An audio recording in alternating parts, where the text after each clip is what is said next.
Astaghfirullah. Bismillahirrahmanirrahim. Assalamualaikum warahmatullahi wabarakatuh. Bihamdillahi wassalatu wassalamu ala rasulillah wa ala alihi wa sahbihi wa mawalah wa la hawla wa la quwata illa billahi wa ba'du. Qala Allahu azza wa jal fi muhkami tanzilihi ba'da a'udhu billahi minasyaitanir rajim. Ya ayyuhalladzina amanu taqullaha haqqa tuqatih wa la tamutunna illa wa antum muslimun. Fa in asdaqal hadithi kitabullah wa khairal huda huda Muhammadin sallallahu alaihi wasallam wa syarrul umuri muhdatsatuha wa kullu muhdatsatin bid'ah wa kullu bid'atin dhalalah wa kullu dhalalatin finnar. Ma'asyiral muslimin wal muslimat rahimani wa rahimakumullah.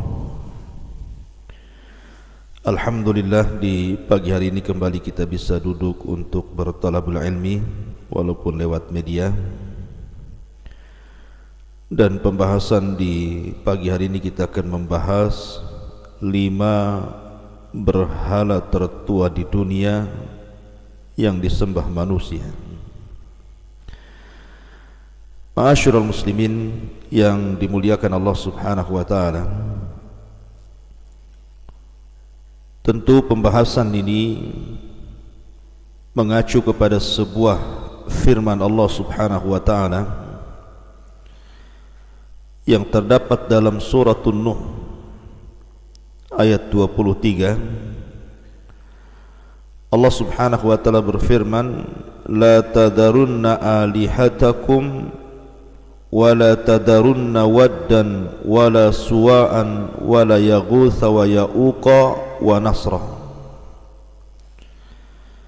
Mereka kaum Nuh mengatakan, jangan kalian tinggalkan sesembahan kalian, dan juga jangan kalian tinggalkan Wad, Suwa, Yaghus, Ya'uq dan juga Nasr.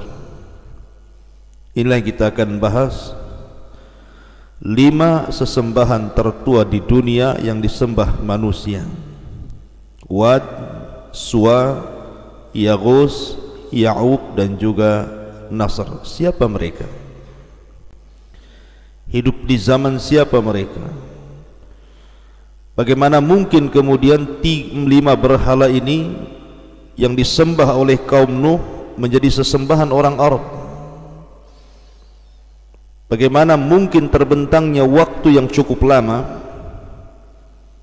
antara zaman Nuh alaihi salatu wassalam dan zaman sebelum diutusnya Nabi sallallahu alaihi wasallam, patung-patung ini ada dan tersebar di Arab? Bagaimana bisa dan bagaimana ceritanya? Ma'asyiral muslimin yang dimuliakan Allah Subhanahu wa taala, Sufyan Ats-Tsauri rahimahullahu taala, beliau berkata mengambil perkataan ayahnya dari Ikrimah radhiyallahu an, kana baina Adam wa Nuh asyrata qurun kulluhum 'alal Islam aw 'alat tauhid. Jadi kita tahu bahwa dari jarak Nabi Adam alaihi salatu wassalam kepada Nabi Nuh itu 10 abad. Artinya 1 abad itu 100 tahun. Berarti jarak antara Nabi Adam ke Nuh itu 1000 tahun. Tidak ada orang yang menyekutukan Allah Subhanahu wa taala, semua di atas Islam. Artinya di atas tauhid.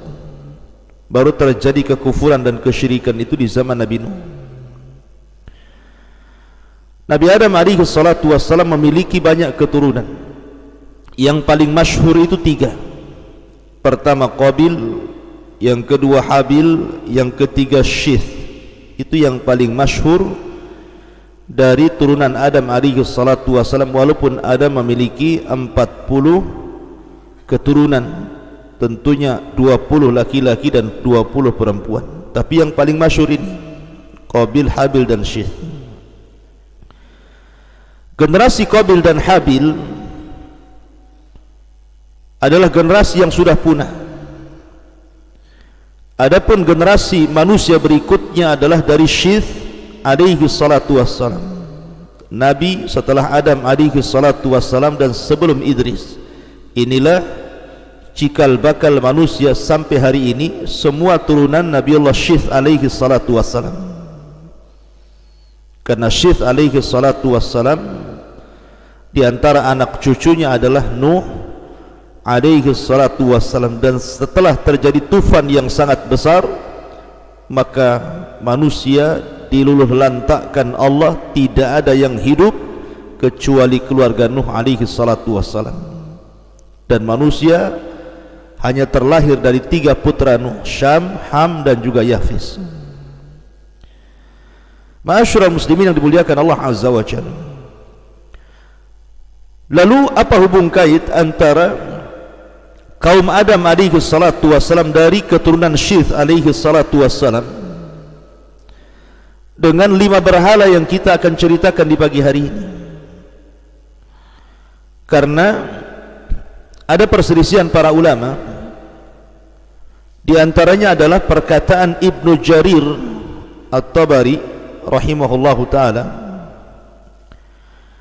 ketika dia menukilkan perkataan dari Muhammad ibn Qais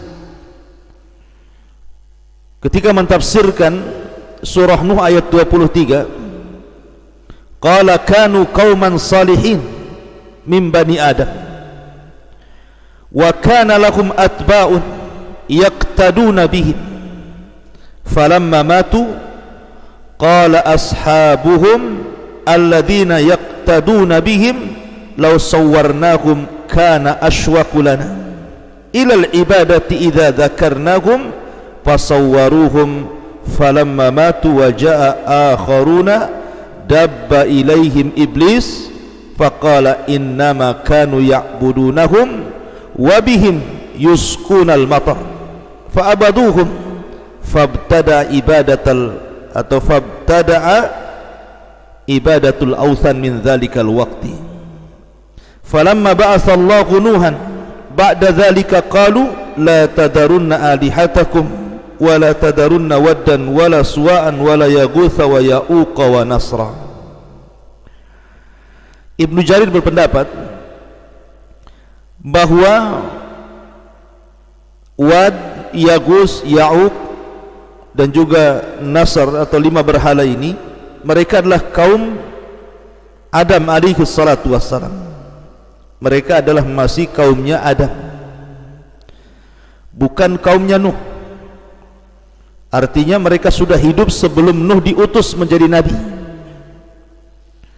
Dan mereka adalah orang-orang soleh yang memiliki pengikut yang banyak dan dicintai para pengikutnya, sehingga ketika mereka meninggal dunia, berkatalah para pengikutnya yang setia yang mengikuti 5 tokoh yang sangat soleh ini, kemudian mulailah mereka mengenang jasa yang luar biasa yang pernah ditorehkan 5 orang soleh kepada mereka. Akhirnya mereka pun membuat patung-patung mereka. Para pembuat patung pertama tidak menyembahnya. Kemudian datang generasi berikutnya, maka datanglah iblis. Kemudian iblis mengatakan, sesungguhnya bapak-bapak kalian ketika membuat berhala-berhala itu dalam rangka menyembah mereka, dan dengan merekalah mereka meminta hujan dari Tuhannya. Maka kemudian mereka pun menyembah 5 berhala itu, maka terjadilah pertama kali sesembahan berhala. Mulai dari waktu itu sampai diutusnya Nuh alaihi salatu wassalam. Ketika Nuh alaihi salatu wassalam memperingatkan mereka, mereka pun malah mengatakan, jangan kalian tinggalkan Tuhan-Tuhan kalian, jangan pula kalian tinggalkan Wad, jangan pula kalian tinggalkan Suwa, Yaghus, Ya'uq dan juga Nasr. Dari sini Al-Imam Ibnu Jarir At-Tabari berpendapat bahwa 5 orang soleh ini yang kemudian dijadikan 5 berhala tertua, mereka adalah kaumnya Nabi Adam sebelum Nuh alaihi salatu wassalam. Kemudian pendapat yang kedua pendapat Abdullah ibn Abbas radhiyallahu anhuma bahwa anna hadhil asnama asma'u rijalin salihina min qaumi Nuhin. Kata Abdullah bin Abbas radhiyallahu anhuma bahwa 5 orang yang saleh ini semua kaum Nuh. Kita tahu bahwa nabi yang paling lama usianya itu Nuh alaihi salatu wassalam, karena menjadi perdebatan para ulama. Ada yang mengatakan usia Nuh itu 1400, ada yang mengatakan 1500, ada yang mengatakan 1780. Walaupun yang masyhur dari ahli tarikh bahwa pendapat yang kuat usia Nuh alaihi salatu wassalam 1400 tahun. Itu yang paling masyhur dari kalangan ulama sejarah. Artinya melebihi usia Nabi Adam, karena Adam saja tidak sampai 1000. Lah dari sini Nuh ini hidup di beberapa generasi.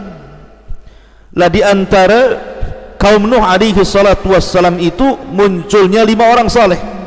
Ada yang mengatakan 5 orang saleh ini satu keluarga. Ayahnya disebut Wud, atau Quran menyebutnya Wad. Disebut Wud karena dicintai. Adapun anak-anaknya adalah Yagus, Suwa, Ya'uq, Nasr. Ini anak-anak daripada Wud atau Wad. Quran menyebutnya seperti itu. Lah Wad ini adalah tokoh sentral dari kaum Nuh alaihi salatu wassalam. Jadi orang suka dengan Wad ini dan juga keluarganya, karena mereka ahli ibadah, ahli sedekah, ahli taat, dan ahli mendekatkan diri kepada Allah subhanahu wa ta'ala. Pengaruh mereka luar biasa di antara kaum Nuh alaihi salatu wassalam. Akhirnya Allah subhanahu wa ta'ala takdirkan mereka pun meninggal satu persatu. Pertama Wad meninggal dunia, kemudian estafet dakwah diberikan kepada anak tertuanya Suwa. Kemudian Suwa meninggal dunia, estafet dakwahnya diberikan kepada Yagus. Kemudian Yagus meninggal dunia, estafet dakwahnya diberikan kepada Ya'uq, dan terakhir kepada Nasr. Dan keluarga ini menjadi keluarga yang diteladani sampai akhirnya ketika sudah tidak ada yang lagi yang hidup, maka kaumnya sangat merindukan mereka. Disinilah terjadi kesyirikan pertama. Syaitan datang setelah 10 abad lamanya atau 1000 tahun menggoda anak Adam untuk tersesat, tidak berhasil. Apalagi Adam dan Hawa memang sudah kapok bahasa kitanya, sudah bertobat betul-betul kepada Allah Azza wa Jalla sejak mereka diusir dari sorga dengan doanya yang sangat masyhur, Rabbana zalamna anfusana wa illam taghfir lana wa tarhamna lanakunanna minal khasirin. Makanya iblis tidak sanggup menggoda Adam dan Hawa di bumi. Akhirnya yang dilirik adalah anak turunannya, dan yang berhasil digoda adalah kabilahnya Qabil, sehingga menjadi kabilah yang sangat rusak. Tetapi belum terjadi kesyirikan, semua di atas tauhid. Hanya terjerumus kepada dosa besar seperti perzinahan, minum khamar, pembunuhan. Ya sudah ada zaman itu, tapi belum ada kesyirikan sama sekali. Kesyirikan terjadi itu setelah melintasi 10 abad atau 1000 tahun dari zaman Adam alaihi salatu wassalam ke zaman Nuh. Dan disitulah kemudian ketika satu keluarga orang saleh, wali Allah, Wad, kemudian Suwa, Yagus, Ya'uq, dan Nasr meninggal dunia, maka syaitan datang kepada kaumnya dan mengatakan, kenapa kalian tidak membuat patung mereka agar kalian mengingat kebaikan mereka? Akhirnya dibuatlah patung oleh mereka. Ada sebagian ulama, di antaranya Al-Waqidi, yang dinukilkan Al-Hafidh Ibnu Hajar rahimahullahu ta'ala dalam kitabnya Fathul Bari. Akhirnya mereka pun membuat patung dengan berbagai macam bentuk. Kana Wad ala suratil rajuli, wa Suwa ala suratil imraati, wa Yagus ala suratil asadi, wa Ya'uq ala suratil farasi, wa Nasrun ala suratin nasrin minat tayri. Kata Al-Waqidi yang dinukilkan Al-Hafidh Ibnu Hajar bahwa pertama Wad, mereka membuat patung Wad ini seperti bentuk laki-laki. Adapun Suwa seperti bentuk wanita, adapun Yaghus seperti bentuk macan ataupun singa asad, adapun Ya'uq seperti kuda, adapun Nasr seperti bentuk burung nasr. Jadi mereka membentuk seperti itu, walaupun sebagian para ulama membantah ucapan Al-Waqidi dan mengatakan bahwa semua patung 5 orang soleh ini semua bentuk manusia, tidak ada bentuk singa, kuda ataupun burung. Tapi itulah perselisihan para ulama. Akhirnya mereka membentuk patung-patung ini kemudian diletakkan di sebuah tempat. Jadi apabila mereka melintasi tempat tersebut, maka mereka akan mengenang kebaikan 5 orang soleh ini sehingga terangsang untuk beribadah. Tetapi setelah generasi pembuat patung meninggal dunia, datang generasi kedua, anak-anaknya. Setan datang lagi, kemudian mengatakan, kenapa kalian harus lelah letih melihat patung-patung kalian, patung-patung orang soleh kalian datang ke tempat ini? Kenapa kalian tidak memproduksi banyak-banyak saja? Buatlah patung-patung ini banyak-banyak, diproduksi, diletakkan di masing-masing rumah. Jangan kalian capek-capek lelah letih datang ke tempat ini. Akhirnya diproduksilah patung itu sehingga menjadi banyak, dan hampir tidak ada satupun rumah kecuali ada berhala 5 berhala ini. Ketika masuk ada generasi ketiga, syaitan datang lagi dan mengatakan, sesungguhnya saya adalah orang yang hidup di zaman bapa dan kakek kalian. Tahukah kalian kenapa bapa dan kakek kalian membuat patung itu? Mereka mengatakan tidak tahu. Sesungguhnya bapa dan kakek kalian membuat patung itu untuk mendekatkan diri kepada Allah sedekat mungkin lewat patung-patung ini. Mereka mengatakan seperti itu, ma na'buduhum illa liyuqarribuna ila Allahi zulfa. Kami tidak beribadah kepada mereka kecuali dalam rangka mendekatkan diri kepada Allah sedekat mungkin. Mulailah akhirnya mereka tawassul dengan 5 berhala ini yang berakhir dengan menyembah 5 berhala ini. Subhanallah, inilah permulaan orang menyembah berhala. Mereka menyembah orang soleh. Awalnya yang disembah adalah 5 orang soleh, akhirnya semua yang ada di alam semesta ini disembah. Lihat di zaman Nabi Ibrahim berkembang sesembahan. Ada yang menyembah matahari, bulan, bintang, Namrud, dan begitu seterusnya. Dan sampai hari ini berhala semakin banyak, bukan hanya berbentuk patung saja di zaman sekarang. Orang nyembah uang aja ada. Dari sini maka sesembahan itu berkembang. Ma'asyiral muslimin yang dimuliakan Allah Azza wa Jalla, pertanyaannya, ini kan zaman sudah lalu, entah berapa ribu tahun dari zamannya Rasul sallallahu alaihi wasallam ke zaman Nuh alaihi salatu wasallam itu. Tapi kenapa pula kemudian 5 berhala ini sampai di Arab dan disembah orang-orang Arab? Bagaimana kisahnya sehingga kemudian 5 berhala ini sampai di Arab dan menjadi sesembahan orang Arab? Ada 2 pendapat yang disebutkan para ulama tentang kenapa sampai di Arab sesembahan ini.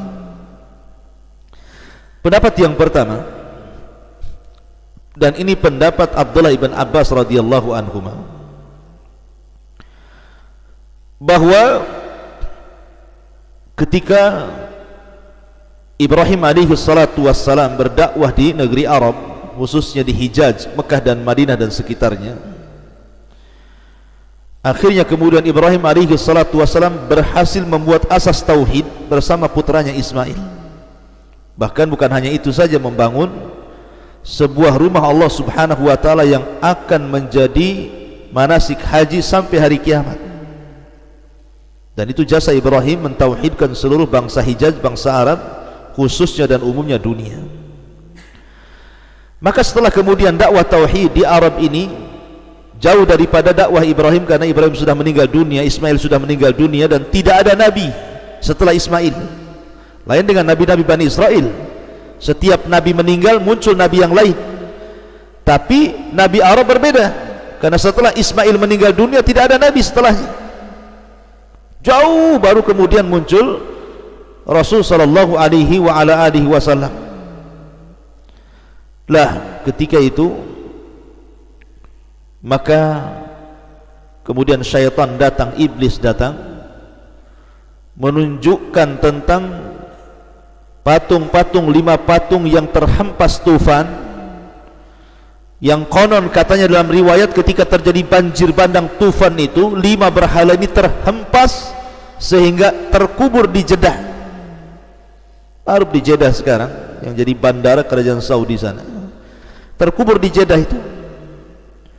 Sehingga akhirnya syaitan menunjukkan kepada orang-orang Arab bahwa di situ ada pendaman berhala yang terjadi di zaman Nuh alaihi salatu wassalam yang terhempas banjir.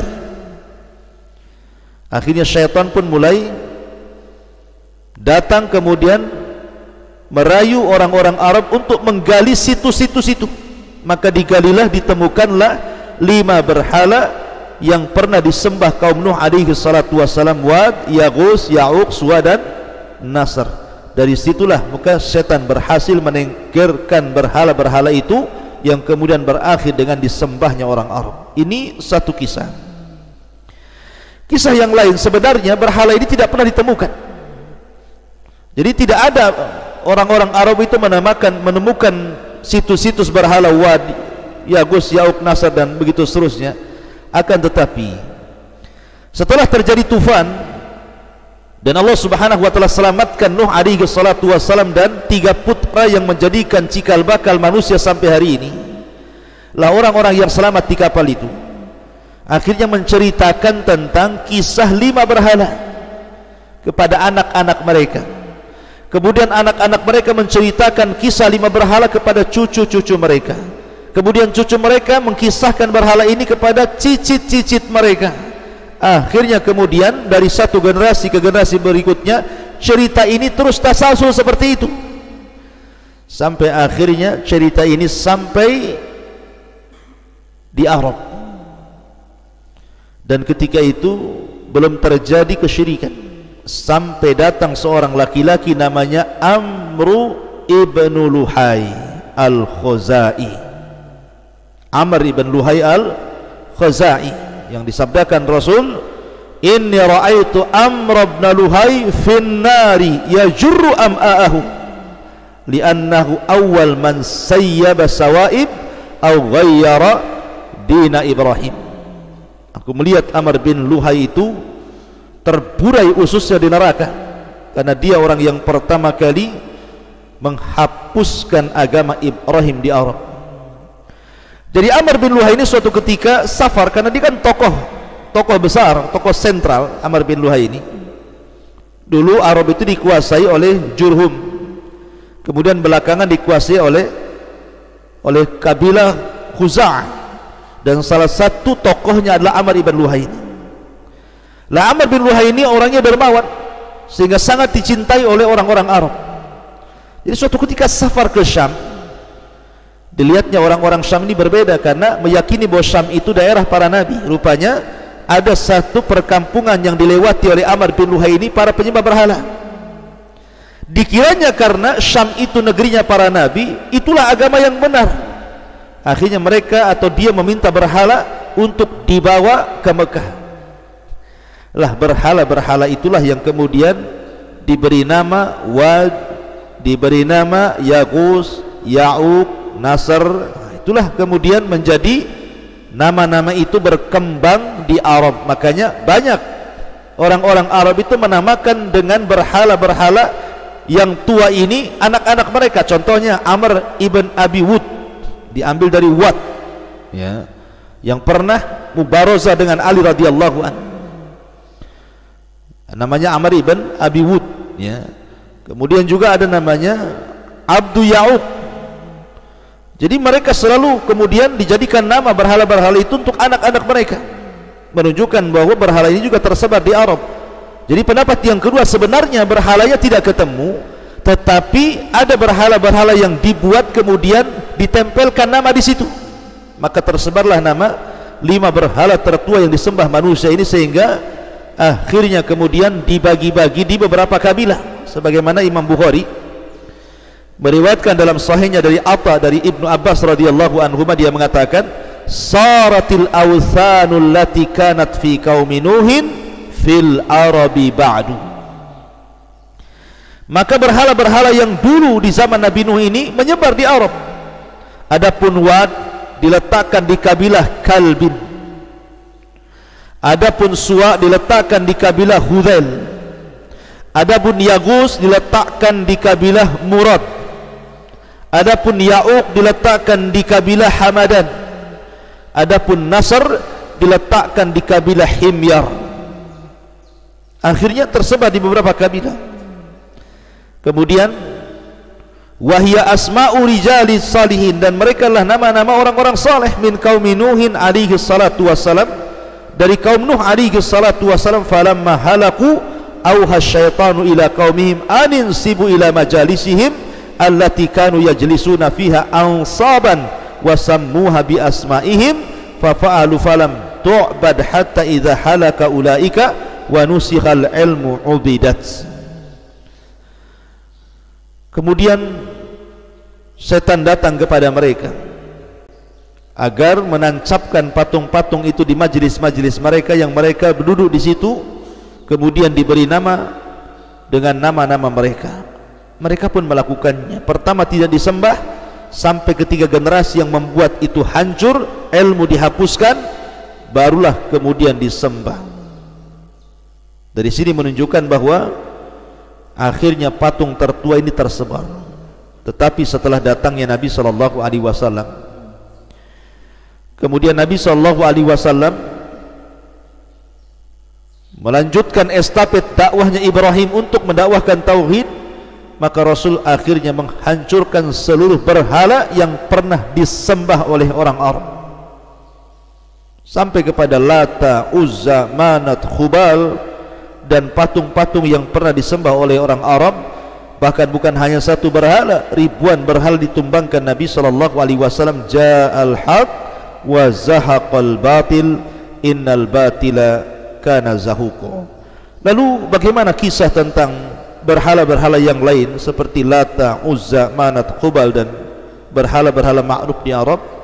Nantikan kisahnya, mudah-mudahan kita bisa mengkisahkan di lain kesempatan. Ini yang bisa sampaikan. Subhanakallah bihamdika asyhadu an la ilaha illa anta astaghfiruka wa atubu ilaik. Allahu ta'ala alam. Assalamualaikum warahmatullahi wabarakatuh.